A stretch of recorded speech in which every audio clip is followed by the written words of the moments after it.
இயேசு கிறிஸ்துவின் நாமத்திலே உங்கள் யாவருக்கும் என்னுடைய வாழ்த்துக்கள். இயேசு கிறிஸ்துவின் நாமத்தில் உங்கள் யாவரும் இந்த வேலையிலே நான் ஆசீர்வதிக்கிறேன். பிரியமானவர்களே, நம் ஆண்டவர் 9 மாதம் காலத்திலே நம்மளை காத்து வழி நடத்தி வந்திருக்கிறார். 9 மாதம் திரும்பி பார்க்கும் போதும் விசேஷமாக சில காரியம் ஆண்டவர் நம் வாழ்க்கையில இடைப்படும்படியாக வழி நடத்தியிருக்கிறார். ஆசீர்வாதம் செய்யும்படியாக வழி நடத்தியிருக்கிறார். அவர் கிருபை அதிகமாக நீடிக்கும்படியாக வழி நடத்தியிருக்கிறார். இந்த நாளிலே இந்த ஆண்டவரை நம்ம துதிக்கும்படியாக வந்திருக்கிறோம். சங்கீதம் 8 சொல்லப்படுகிறது, ஆண்டவர் நம்மளை விசேஷமாக படைத்திருக்கிறார். நம்ம அவருக்கு விசேஷமாக காணப்படுகிறோம். அவருடைய பார்வையிலே அவர் நம்மளை ஆள்க செய்யும்படியாக படைக்க வைத்திருக்கிறார். ஆகிய இந்த வேலையிலே அந்த படைத்த ஆண்டவரை இந்த வேலையிலே துதிப்போமாக, ஆராதனை செய்வோம். வாருங்கள், ஒரு சில பாடல்களை பாடும்படியாக இருக்கிறோம். அதுக்கு முன்பாக நம்ம தலைகள் வணங்கிய தேவன் நோக்கி பார்க்கலாம். Let us pray. அன்பின் பரலோக பிதாவே, இந்த வேலைக்காக நன்றி செலுத்துகிறோம். உம்முடைய கிருபை தயவுக்காக சோஸ்திரம். இந்த நாளிலும் ஆண்டவரே எங்களுக்காக சில காரியங்கள் வரைந்து வைத்திருக்கிறேன். அந்த காரியங்கள் இந்த நாட்களிலே நாங்கள் பெற்றுக்கொள்ள, இந்த மாதத்தில் இருக்கிற இந்த சந்தோஷம், மகிழ்ச்சி, உங்களோட ஆசீர்வாதம் யாவையும் பரிபூர்ணமாக எங்கள் வாழ்க்கையில நாங்கள் பெற்றுக்கொள்ள கர்த்தர் கிருபை செய்ய நாங்கள் ஜெபம் பண்ணுகிறோம். கர்த்தாவே, மெய்யாகவே நீ உம்மால் ஆகாதது ஏதும் இல்லை, உம்மால் கூடாததும் ஏதும் இல்லை சுவாமி. கர்த்தாவே, நாங்கள் விசுவாசத்தில் கேட்கும் போது நாங்கள் அதை பெற்றுக்கொள்கிறோம். ஆகையால் ஆண்டவரே, நாங்கள் தொடர்ந்து உங்க மத்தியில விசுவாசமாக இருக்க இந்த ஆராதனை எங்களுக்கு பங்கு பெறும்படியாக நாங்கள் ஜெபம் பண்ணுகிறோம். இந்த ஆராதனை எங்களுக்கு ஒரு ஆசீர்வாதமாக இருக்க, இந்த வீடியோ வாயால் கேட்டுக்கொண்டிருக்கிற உங்களோட பிள்ளைகள் மேலே உங்களுடைய ஆசீர்வாதம் கடந்து போகும்படியாக கூட நான் ஜெபம் பண்ணுகிறேன். நன்மையும் கிருபையிலே எங்களை வழி நடத்துகிற ஆண்டவர் தொடர்ந்து எங்களை வழி நடத்த நாங்கள் ஜெபம் பண்ணுகிறோம். இயேசு மூலம் ஜெபிக்கிறோம் எங்கள் ஜீவனோட நல்ல பிதாவே, ஆமென். வாருங்க பிரியமானவர்களே, ஆண்டவரை ஆராதனை செய்யவுமாக.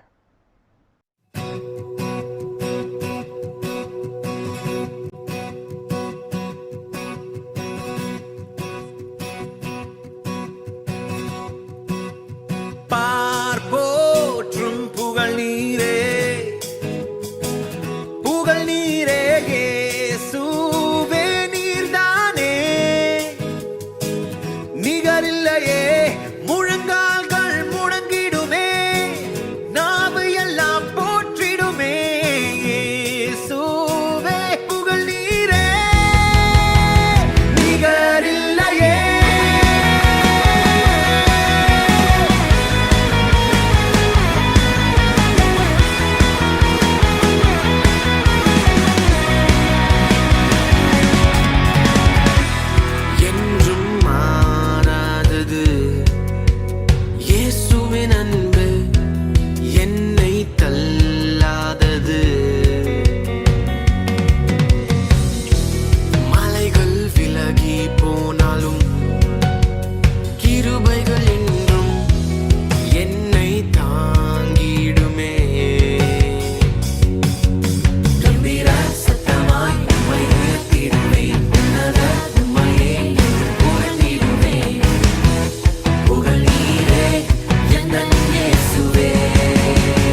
Your hidden glory in creation, now revealed in you, our Christ. What a beautiful name it is. What a beautiful name it is. The name of Jesus Christ, my King. What a beautiful name it is. Nothing compares to this. What a beautiful name it is. The name of Jesus.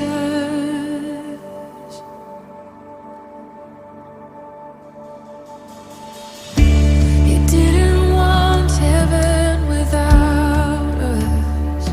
So Jesus, you brought heaven down. My sin was great, your love was greater. What could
கர்த்தர் என் மேய்ப்பராயிருக்கிறார், நான் தாழ்ச்சியடையேன். அவர் என்னை புல்லுள்ள இடங்களில் மேய்த்து அமர்ந்த தண்ணீர்கள் அண்டையில் என்னை கொண்டு போய் விடுகிறார். அவர் என் ஆத்துமாவை தேற்றி தம்முடைய நாமத்தின் நிமித்தம் என்னை நீதியின் பாதைகளில் நடத்துகிறார். நான் மரண இருளின் பள்ளத்தாக்கிலே நடந்தாலும் பொல்லாப்புக்கு பயப்படேன். தேவரீர் என்னோடே கூட இருக்கிறீர், உமது கோலும் உமது தடியும் என்னை தேற்றும். என் சத்துருக்களுக்கு முன்பாக நீர் எனக்கு ஒரு பந்தியை ஆயத்தப்படுத்தி என் தலையை எண்ணெயால் அபிஷேகம் பண்ணுகிறீர். என் பாத்திரம் நிரம்பி வழிகிறது. என் ஜீவனுள்ள நாளெல்லாம் நன்மையும் கிருபையும் என்னை தொடரும். நான் கர்த்தருடைய வீட்டிலே நீடித்த நாட்களாய் நிலைத்திருப்பேன். கர்த்தர் என் மேய்ப்பராயிருக்கிறதால் ஒரு குறையெனக்கில்லையே. கர்த்தர் என் மேய்ப்பராயிருக்கிறதால் நான் தாழ்ச்சி அடையேனே. கர்த்தர் என் மேய்ப்பராயிருக்கிறதால் ஒரு குறையெனக்கில்லையே. கர்த்தர் என் மேய்ப்பராயிருக்கிறதால் நான் தாழ்ச்சி அடையேனே. புல்லுள்ள இடங்களில் மேய்த்திடுவார், அமர்ந்த தண்ணீரண்டை சேர்த்திடுவார். ஆத்மாவை தினம் தேற்றிடுவார், நீதியின் பாதையில் நடத்திடுவார். செல்லும் வழியை செம்மையாக்கி நான் முன் செல்ல உதவிடுவார். சொர்ந்திடாமல் பலன் கொடுத்து தம் கரத்தினால் தாங்கிடுவார். செல்லும் வழியை செம்மையாக்கி நான் முன் செல்ல உதவிடுவார். சொர்ந்திடாமல் பலன் கொடுத்து தம் கரத்தினால் தாங்கிடுவார். தம் கரத்தினால் தாங்கிடுவார்.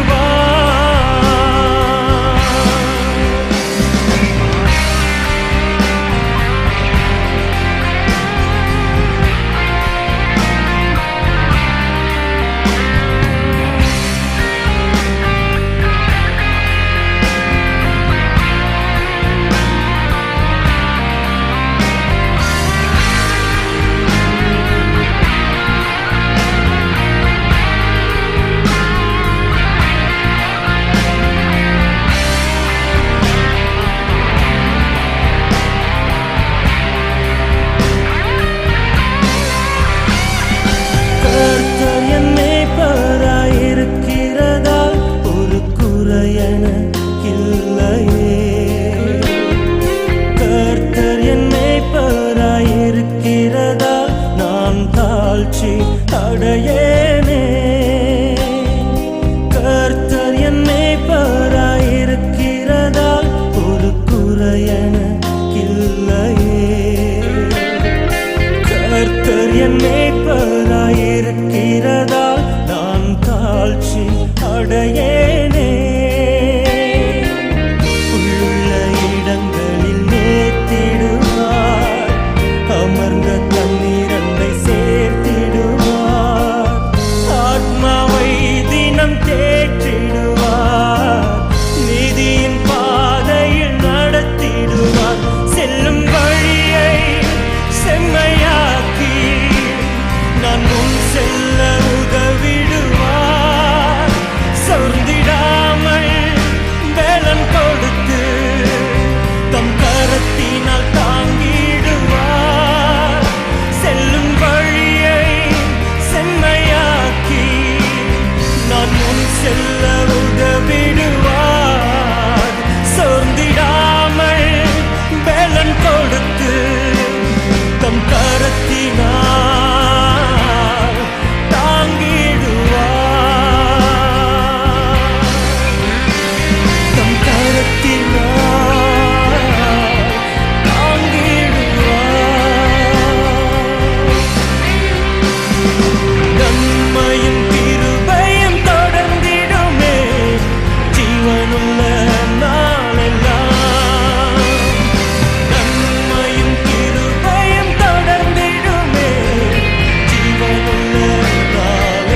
இன்று தெரிந்து கொள்ளப்பட்ட வேத பாகம் எபிரேயர் 11ஆம் அதிகாரம் வசனங்கள் 1 முதல் 4 வரை. விசுவாசமானது நம்பப்படுகிறவைகளின் உறுதியும் காணப்படாதவைகளின் நிச்சயமுமாயிருக்கிறது. அதனாலே முன்னோர்கள் நற்சாட்சி பெற்றார்கள். விசுவாசத்தினாலே நாம் உலகங்கள் தேவனுடைய வார்த்தையினால் உண்டாகப்பட்டதென்றும் இவ்விதமாய் காணப்படுகிறவைகள் தோன்றப்படுகிறவைகளால் உண்டாகவில்லை என்றும் அறிந்திருக்கிறோம். விசுவாசத்தினாலே ஆபேல் காயினுடைய பலியிலும் மேன்மையான பலியை தேவனுக்கு செலுத்தினான். அதனாலே அவன் நீதிமான் என்று சாட்சி பெற்றான். அவனுடைய காணிக்கைகளை குறித்து தேவனே சாட்சி கொடுத்தார். அவன் மரித்தும் இன்னும் பேசுகிறான். கர்த்தர் தாமே இத்திருவசனங்களை ஆசீர்வதிப்பாராக. ஆமேன். The scripture reading for today is taken from Hebrews chapter 11 verses 1 till 4. Now faith is being sure of what we hope for and certain of what we do not see. This is what the ancients were commended for. By faith we understand that the universe was formed at God's command, so that what is seen was not made out of what was visible. By faith Abel offered God a better sacrifice than Cain did. By faith he was commended as a righteous man when God spoke well of his offerings, and by faith he still speaks, even though he is dead. This is the word of God. Amen. பாருங்க, நாம் ஜெபிக்கலாம். Let us pray. அன்பின் பரலோக பிதாவே, இந்த வேலைக்காக நன்றி செலுத்துகிறோம். கர்த்தாவே, இந்த வசனம் மூலியமாக எங்களோட நீ பேச நாங்கள் ஒப்பு கொடுக்கிறோம். தியானிக்கிற வேலையிலும் இந்த தியானம் மூலியமாக எங்களோட நீ இடைப்படும். இயேசு மூலம் ஜெபிக்கிறோம் ஜீவனுள்ள நல்ல பிதாவே. ஆமேன். What is our life communicating? நம் ஜீவியம் எப்படியாக தொடர்பு கொள்கிறது அப்படின்னா எப்படி அது பேசி வருகிறது, என்னவாக அது சொல்ல இருக்கிறது? நம் வாழ்க்கை 3 வகையிலே பேச முடியும். ஒன்று, நம்ம கண்டெம்பரரிஸ் கிட்ட அது பேச முடியும். கண்டெம்பரரிஸ்னா நம்ம சம காலகட்டத்தில் இருக்கிறவர்களோட அது பேச முடியும். ரெண்டாவது, நம்ம குடும்பத்தாரோட. அநேக பேத்துக்கு குடும்பம், பிள்ளைகள், சில பேத்துக்கு பேர பிள்ளைகள், ஊற்றா உணவினர்கள், துருத்தின் சொந்தம், பந்தங்கள் நிறைய இருக்கிறது. நம் வாழ்க்கை அவர்களுக்கு எப்படியாக பேசப்படுகிறது. மூன்றாவது, நாம் அமைதியாக இருந்தாலும் நம் வாழ்க்கை பேச முடியும். Even though you are silent, our life still can communicate something significant, isn't it? Something significant in our life. So today's passage also speaks about somebody. His name is Abel. He has something significant to communicate. இன்னைக்கு ஆபேலோட வாழ்க்கையை நாம் பார்க்க முடியாக இருக்கிறோம். ஆபேல் வாழ்க்கையிலும் ஒரு விசேஷ காரியங்கள் இருக்கிறது. அவன் அப்படியாக மற்றவர்களுக்கு பேசும்படியாக இன்னைக்கு மரித்தாலும் இன்னும் அவன் பேசுகிறான்னு வசனம் சொல்லுகிறது. அப்படி என்றால் அவன் மரிக்கப்பட்ட அவன் ஜீவியம் இன்னும் பேச இருக்கிறது. அவனோட வாழ்க்கை இன்னும் மற்றவங்களுக்கு பலப்படுத்தும்படியாக பயனுள்ளதாக காணப்படுகிறது. நம்மளுக்கு தெரியும், இந்த எபிரேயர் புஸ்தகம் பாடுகள் கடந்து போய் கொண்டு இருக்கிறவர்களுக்காக எழுதப்பட்டது. முக்கியமாக கிறிஸ்தவர்கள் அவங்க வேதனை துன்பத்திலே கடந்து வருகிறார்கள். அந்த நாளில் இருக்கிற அரசாங்கம் கிறிஸ்தவர்களை துன்பப்படுத்தும்படியாக, வேதனைப்படுத்தும்படியாக, அவங்களுக்கு உபத்திரத்தை கொடுக்கும்படியாக இருந்தது. அப்படிப்பட்ட ஒரு சூழ்நிலையில இவர்கள் இன்னும் உற்சாகம் அடையும்படியாக, சோர்வு அடைந்திருக்கிறார்கள், உற்சாகம் அடையும்படியாக, இன்னும் பலன் அடையும்படியாக இந்த எழுத்தாளர் சொல்கிறார். உங்களுக்கு முன்பாக நிறைய பேர் ஓடி இருக்கிறார்கள். நீங்க ஹெப்ரேயர் 12ஆம் அதிகாரம் 1ஆவது வசனத்தை வாசித்து பாருங்க. Hebrew chapter 12 verse 1. We are surrounded by the clouds of witnesses. நம்ம யாவரும் மேகம் போன்ற சாட்சிகளாக சூழ்ந்திருக்கின்ற அந்த வசனம் சொல்கிறது. அப்படின்னா நமக்கு முன்பாக நிறைய சாட்சிகள் கடந்து போயிருக்கிறார்கள், நிறைய பேர் ஓடி இருக்கிறார்கள், இந்த விசுவாச பயணம் எடுத்திருக்கிறார்கள். அப்படி என்றால் அவங்க ஒரு விசுவாசத்தை பெற்று கொண்டிருக்கிறாங்க. அந்த விசுவாசத்துக்கு அவர்கள் உண்மையாக இருந்து அந்த ஓட்ட பந்தயத்தை நல்லபடியாக ஓடி முடித்திருக்கிறார்கள். அப்ப அந்த விசுவாசத்துக்கு அவர்கள் உண்மையாக இருந்திருக்கிறார்கள். They had faith and they were faithful to that witness and they have run the race before us and they become witness. And what does these witnesses are doing today? இவர்கள் இந்த நாளிலே நமக்காக என்ன செய்திருக்கிறார்கள்? They are encouraging each believer, each servant of God to continue to trust God. to continue trust on the dependability of God to meet the needs of our life. இவர்கள் யாவரும் ஒவ்வொரு விசுவாசிகளே அவங்க உற்சாகப்படுத்துறார்கள். ஒவ்வொரு விசுவாசி ஊழியக்காரர்கள் தெய்வ பிள்ளைகளை உற்சாகப்படுத்துறார். என்ன உற்சாகப்படுத்துறார்கள்? தேவன் மேல வைத்திருக்க நம்பிக்கை தன்மை மேலே நீங்க தொடர்ந்து நம்புங்க. அந்த நம்பிக்கை தன்மை வைத்திருக்கோம் பாருங்க, அது மேல தொடர்ந்து விசுவாசத்தை வைத்து கடந்து வாருங்கள் என்று சொல்கிறார்கள். கடவுள் மேல நம்பிக்கை தன்மை இருந்திருக்கிறது. ஏன்னா நம்மளுக்கு முன்பாக கடந்து போனவர்கள், இந்த செயின்ஸ் ஆஃப் காட், இந்த புனிதர்கள், இந்த பரிசுத்தவான்கள் நமக்கு முன்பாக அவர்கள் ஓடி இருக்கிறார்கள். அவங்களை நீங்கள் பாருங்கள், அவர்கள் சாதித்திருக்கிறார்கள், விசுவாச நிமித்தம் சாதித்திருக்கிறார்கள். Though they are from the sacred book or the secular book, they have done something great through their faith. The secular book or the sacred book. The sacred book is the Bible. Sacred book பரிசுத்த வேதாகமம் நம்ம சொல்லுகிறோம். பழைய ஏற்பாடுல பார்க்கிறோம், தீர்க்கதரிசிகள், நியாயாதிபதிகள், ராஜாக்கள் தேவன் மேல நம்பிக்கை வைத்து ஓடினார்கள், அவர்கள் காரியங்கள் சாதித்திருக்கிறார்கள். புதிய ஏற்பாடு நம்ம பார்க்கிறோம், சீடர்கள், விசுவாசிகள், அநேக ஊழியத்துக்கு கடந்து சென்ற அப்போஸ்தலர்கள் அவளை பார்க்கிறோம். அவர்கள் தெய்வம் நம்பிக்கை வைத்து ஓடினார்கள், சாதனை செய்திருக்கிறார்கள். இன்னைக்கு சரித்திரத்தை பார்க்கும்போது, ஹிஸ்டரியில பார்க்கும்போது நிறைய மிஷனரிஸ், ஊழியக்காரர்கள் பெயர்க்கிறார்கள். விசேஷமாக போதகர் பெயர்க்கிறார்கள், சுவிசேஷர்கள் பெயர்க்கிறார்கள். எத்தனையோ பேரு சுவிசேஷத்தை எடுத்துட்டு போயிட்டு வித்தியாசமான வகையிலே சொல்லி அந்த விசுவாச பயணத்தை நல்லபடியாக ஓடி முடித்தார்கள் என்று சரித்திரமும் சொல்லப்படுகிறது. இன்னைக்கு இவர்கள் நம்மளுக்கு முன்பாக இருக்கிறார்கள், சாட்சியாக இவர்கள் நம்மளை உற்சாகப்படுத்தும்படியாக இருக்கிறார்கள். இன்னைக்கு அவர்கள் வாழ்க்கையை நம்ம பார்க்கும்போது அதுவும் நம்மளுக்கு பேசும்படியாக இருக்கிறது. ஆபேல் வாழ்க்கை இந்த வேலையில ஆராய்ந்து பார்க்க போகிறோம். அவன் வாழ்க்கை நம்மளுக்கு எப்படியாக பேசுது என்று சொல்லி. அவன் வாழ்க்கை 4 வகையிலே பேசப்படுகிறது. ஒன்று, அவ விசுவாசம் நம்ம கிட்ட பேசுகிறது. Abel speaks of life of faith. அவ விசுவாசம் எப்படியாக இருந்திருக்கு என்று சொல்ல போடப்பட்டிருக்கிறது. தேவனுடைய வெளிப்படுத்தல் அவர் பெற்றுக்கொள்கிறார். தேவன் யார் என்று அவன் அறிய வருகிறார். தேவன் சித்தம் என்று என்ன புரிய வருகிறது. அதிலே அவன் விசுவாசத்தை வைக்கிறார். அப்படின்னா தேவன் சொல்லிக் கொடுத்த, தேவன் காட்டின அந்த வெளிப்படுத்துக்கு அவர் மறுமொழியாக அவரோட விசுவாசத்தை அவர் காமிக்கிறார். ஆங்கிலத்தில் சொல்லுகிறேன், faith is a response to God and to his will for our life. It's a response. That means we are showing our responsiveness to God's revelation. தேவன் காட்டுற வெளிப்படுத்துவதற்காக நாம் காட்டுற மறுமொழி அப்படின்னா பதில் செய்ய இருக்கிறோம். அதுதான் விசுவாசமாக இருக்கிறது. இன்னைக்கு என்னோட விசுவாசம் எப்படியாக புறப்பட்டு வந்திருக்கிறது? இன்னைக்கு விசுவாசம் தேவன் காட்டின வெளிப்படுத்தல், அந்த சித்தத்தை நம்புகிறார். என் தனிப்பட்ட வாழ்க்கையில் நான் பார்க்கும்போது ஆண்டவர் இயேசு கிறிஸ்துவை நான் நம்ப ஆரம்பித்தேன். ஏனென்றால் அவர் நிஜமாக இருந்தார். மற்றவங்க வாழ்க்கையை பார்க்கும்போது அவர்கள் அவரை பத்தி அதிகமாக சாட்சி சொல்லியிருக்கிறார்கள். இன்னைக்கு வேதத்திலையும் அப்படிதான் நம்ம பார்க்கிறோம். அநேக பேரு இந்த கிறிஸ்துவ பத்தி சாட்சி சொல்லியிருக்கிறார்கள். அவர் எப்படியாக இருந்திருக்கார், எப்படியாக ஜீவித்திருக்கிறார், அவர் என்ன செய்திருக்கிறார் என்று சொல்லி. அப்ப அந்த விசுவாசத்தை நான் ஏற்றுக்கொண்டிருக்கிறேன். அதுக்கு நான் மறுமொழி செய்யும் போது அது என்னை ரட்சிப்புக்குள் கொண்டு போயிருக்குது. ரட்சிப்பின் விசுவாசம் என்று சொல்லுகிறோம் இல்லையா, saving faith. Why we had saving faith? Because we responded to the gospel message. சுவிசேஷத்துக்கு நாம் மறுமொழி செய்கிறோம்.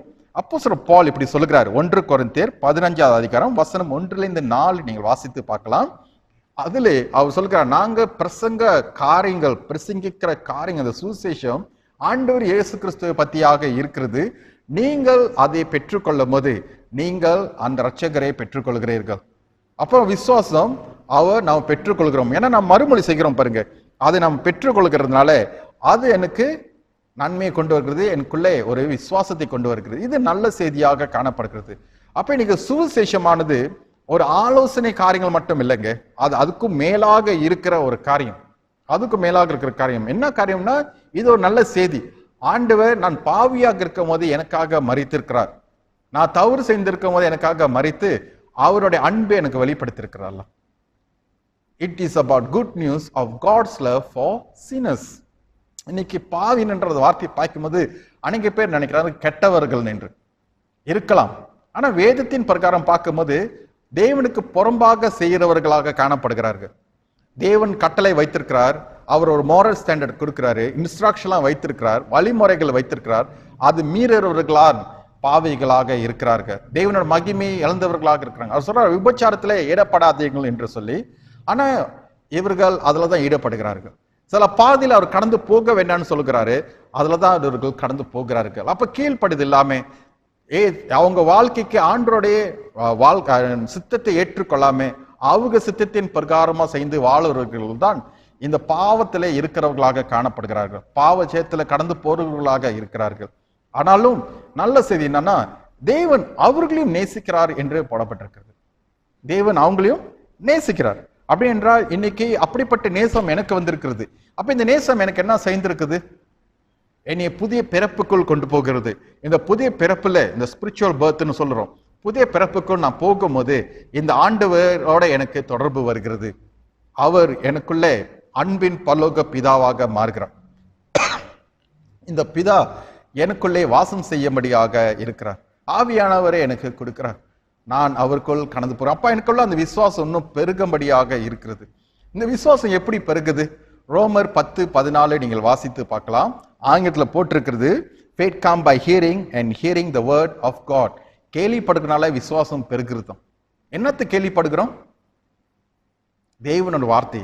அப்படின்னு இன்னைக்கு தேவனோட வார்த்தைன்னு சொல்லும் போது கடவுளை பத்தி அதிகமாக கேட்கப்பட வேண்டும். ஆமா தானே? அதிகமாக சொல்லப்பட வேண்டும், அதிகமாக அறியப்பட வேண்டும். அது பார்த்து கேட்டு அறியும் போதுதான் எனக்குள்ள இருக்கிற நம்பிக்கை விசுவாசம் இன்னும் பெருக முடியுங்க, இன்னும் அதிகமாக வளர முடியும்.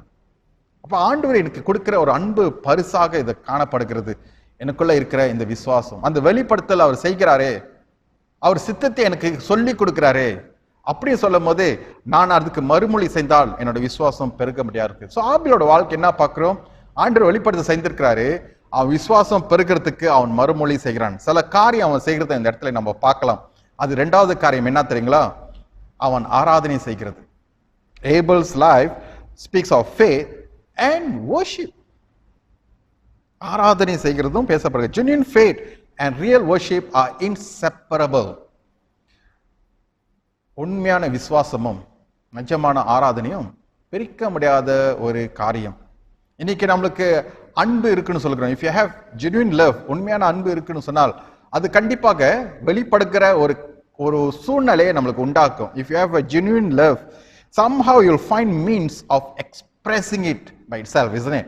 அது காட்டும்படியாக இருக்கும். காட்டாட்டி அது அன்பு இருக்குன்னு தெரியாது. முகத்தை பார்த்து நம்ம அன்பு இருக்கணும் கண்டுபிடிக்கணும், அது செயல் மூலியமாக வருகிற ஒரு காரியமாக இருக்கும் இல்லையா? அப்ப அந்த அன்பு வெளிப்படுத்தப்படும்படியாக இருக்கிறது. ஆராதனையும் அப்படிதான் பிரியமானவர்களே, அது வெளிப்படுத்துற ஒரு காரியமாக காணப்படுகிறது. Because of faith in his heart, Abel was able to sort God's presence and pleasure in every channel that is available to him. அவன்கிட்ட இருக்கிற எல்லா வழிகளையும் ஆண்டவர் பிரசன்னத்தை தேடும்படியாக, ஆண்டவரை பிரியப்படுத்தும்படியாக அவன் ஆராதனை செய்தவனாக காணப்படுகிறாங்க. Most of us are think that we coming to church, we are worshiping God. அன்றைய நேரத்தில் நம்ம நினைக்கிறோம் ஆராதனையிலே தேவ ஆலயத்துக்கு வந்தோமா, அது செய்தோமா, அதோட முடிஞ்சிருச்சுட்டு. It's beyond that. It's more than just going to a church. It's more than just doing an endless chain of program activities. It's more than that. அதோட அதிகமாக இருக்கிற காரியம் இந்த worship. It's ஒரு விசேஷமான பக்தின்னு சொல்லுகிறோம். A special kind of devotion. You are spending your entire being with him. நம்மளோட முழுமையாக அவருடைய பங்கு பெறுகிற காரியமாக இருக்கிறது. ஆபேலோட வாழ்க்கையில் என்ன பார்க்கிறோம் என்றால், he saw God as a supreme worth. அவர் ஒரு தகுதி பெற்றவராக இருக்கிறார் என்று சொல்லி அந்த தகுதிக்கு ஏற்ற காணிக்கையும் ஆராதனையும் அவன் செலுத்துறவராக காணப்பட்டார். அப்போ உங்களோட பார்வையிலே இன்னைக்கு ஆண்டவர் தகுதி பெற்றவர்களாக இருக்கிறார்களா? இன்னைக்கு உலகம் நமக்கு தகுதி பெற்றதுக்கு நிறைய காரியங்கள் சொல்லி கொடுக்கிறது. அவங்க பொமிஷன் தகுதி பெற்றது காட்டுது. அப்ப நம்ம ப்ரொமோஷன் மேல போகணும், சக்சஸ் காமிக்கிறாங்க, அம்பிஷன் காமிக்கிறாங்க. ஏன்னா அதுல நம்ம தகுதிப்படுத்துக்கிறது இல்லையா? அப்ப என்னோட பார்வையில் எது தகுதியாக இருக்கிறது? ஆண்டவரா இல்லை இந்த உலகத்தையும் காட்டுகிற காரியமா? அவன் பார்வையிலே ஆண்டவர் தான் சுப்ரீம் ஓத்தாக பார்க்கிறார். அதனால தான் அந்த ஆராதனை அவருக்கு செய்ய முடிகிறது. அப்ப இன்னைக்கு நாம் பார்க்கணும், ஏன் ஆண்டவருக்கு நான் அந்த ஆராதனையை செலுத்த முடிகிறதா? அவர் தகுதியுள்ளவர்களா என்னோட பார்வையில் என் உள்ளத்திலே காணப்படுகிறாரா என்று சொல்லி. 3வது, his life speaks of faith, worship and excellence மிகவும் சிறந்த காரியமாக இருக்கிறது என்று சொல்லி அவன் வாழ்க்கையில நம்ம பார்க்கிறோம். மிக சிறந்த காரியங்கள், சிறப்பான காரியங்கள் அவன் செய்திருக்கிறான். என்ன சிறப்பான காரியங்களை செய்திருக்கான் என்றால், ஆதியாகமம் 4வது அதிகாரம் 4வது வசனத்தையும் நீங்கள் பார்க்கலாம். அதுல என்ன போடப்பட்டிருக்கிறது?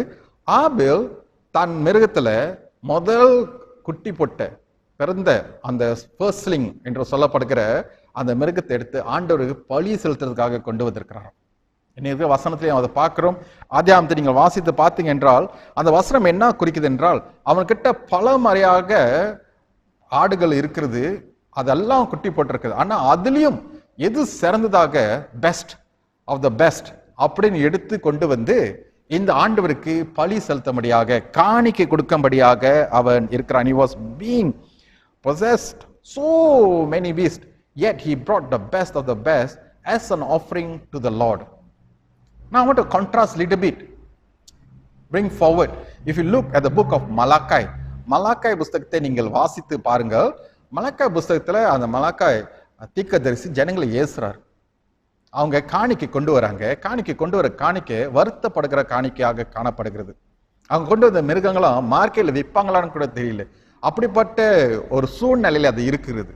சீக்காக அழுக போகிற கட்டாயம் இல்லை, சாவுக்கு போகிற கட்டாயம் இல்லை, அந்த மாதிரியான ஒரு பெட்டாட்டிக்கான சிச்சுவேஷன்ல இருக்கிற பீஸ்ட் அவங்க கொண்டு வராங்க as a offering to the Lord, and he was shaming them. அவர் என்ன செய்கிறாரு?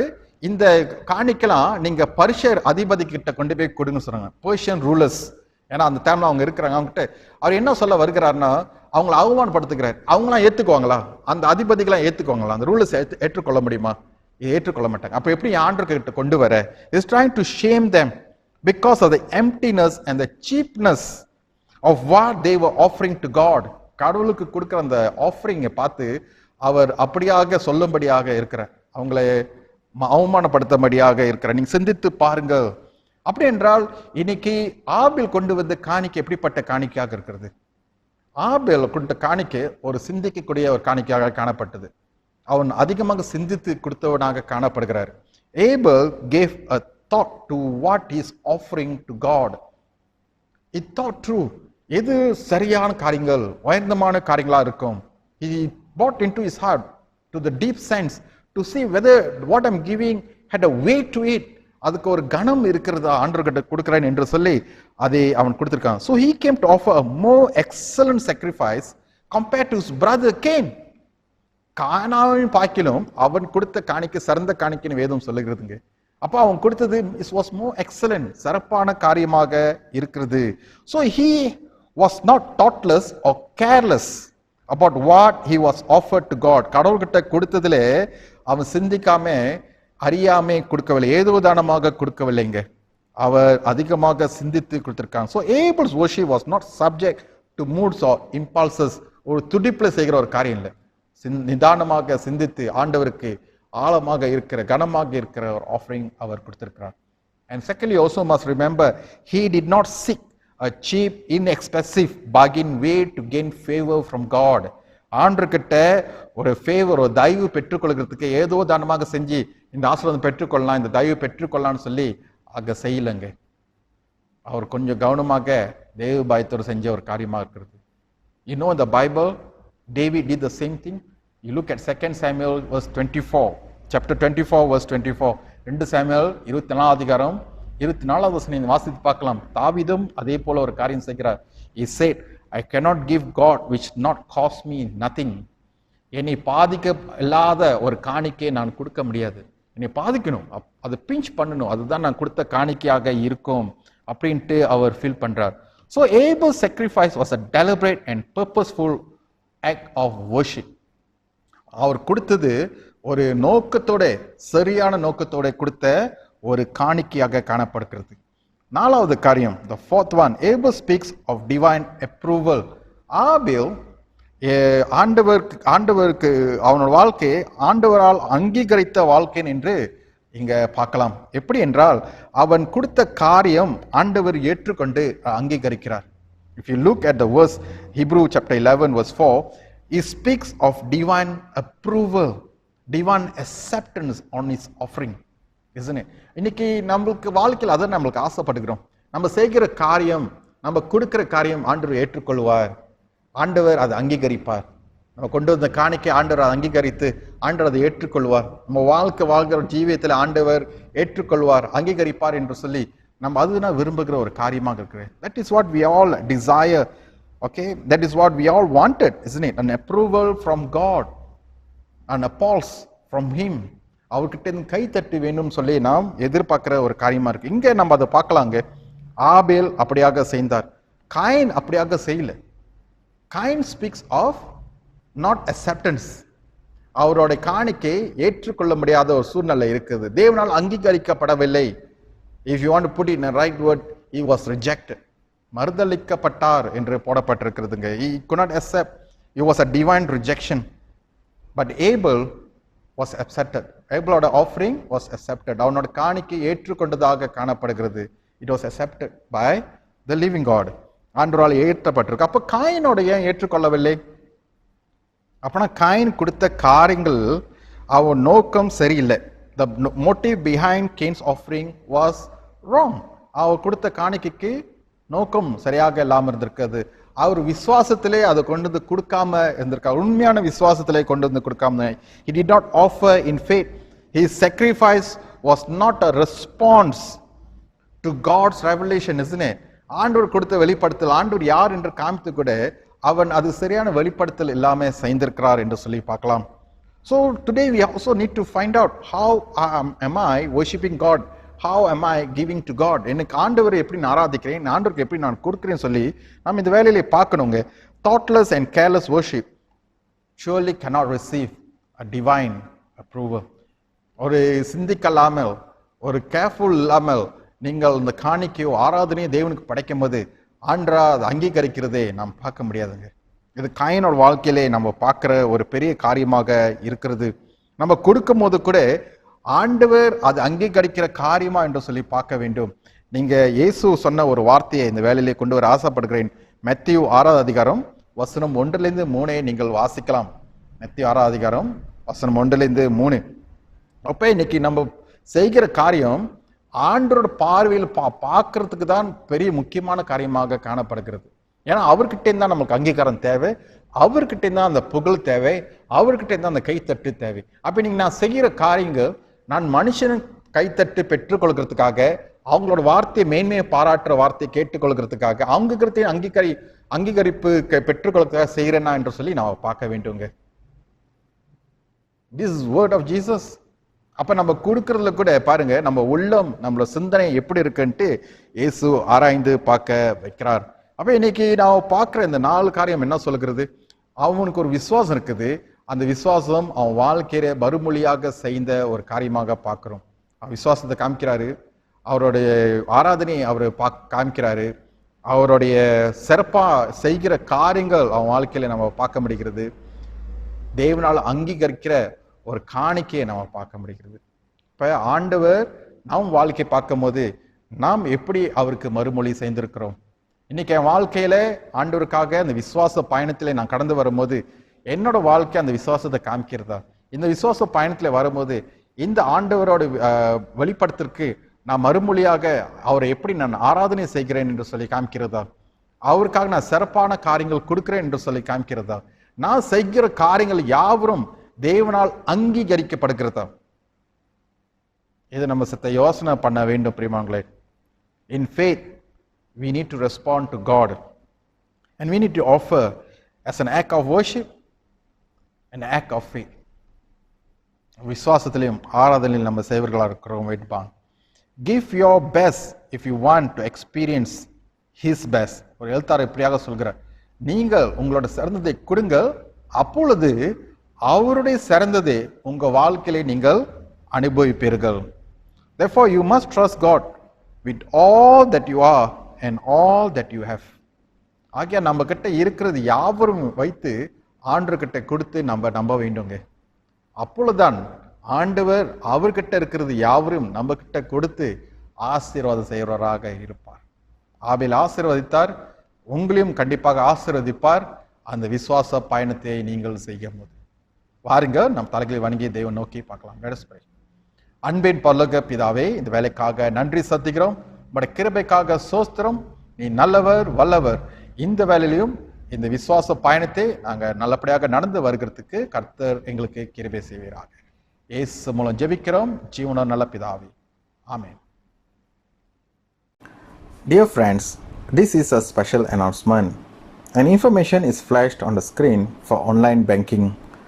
Those who wish to bless the church with your gifts and tithes, kindly follow the steps on the screen. Thank you. பிரியமானவர்களே, ஒரு சிறிய அறிவிப்பு. இங்கே போடப்படுகிற தகவல் மூலமாக உங்கள் காணிக்கை தசம பாகத்தை நீங்கள் இந்த ஆன்லைன் தகவல் மூலியமாக நீங்கள் செலுத்தலாம். ஆகையால் போடப்படுகிற இந்த தகவலை சற்று கவனமாக பார்த்துக்கொள்ளணும் என்று சொல்லி வேண்டிக் கொள்கிறேன். ஒருவேளை இந்த காரியம் செய்கிறதுக்கு சற்று சிரமமாக இருந்தால் நீங்கள் உங்களுடைய காணிக்கையை அந்த உண்டியிலே போட்டு பிற்காலத்திலே ஆலயத்தை திறக்கும் போது நீங்கள் தெய்வ பலிபீடத்திலே கொண்டு வந்து செலுத்தலாம். கர்த்தர் கிருபையிலே மெய்யாகவே ஒரு நாள் ஆண்டவர் திருச்சபையை திறக்க அனுமதி செய்வார். அந்த வேளையிலே உங்களோட காணிக்கை பெட்டி நீங்கள் எடுத்து வந்து பலிபீடத்திலே வைக்கலாம். கர்த்தர் உங்களை ஆசீர்வதிப்பாராக. God bless you.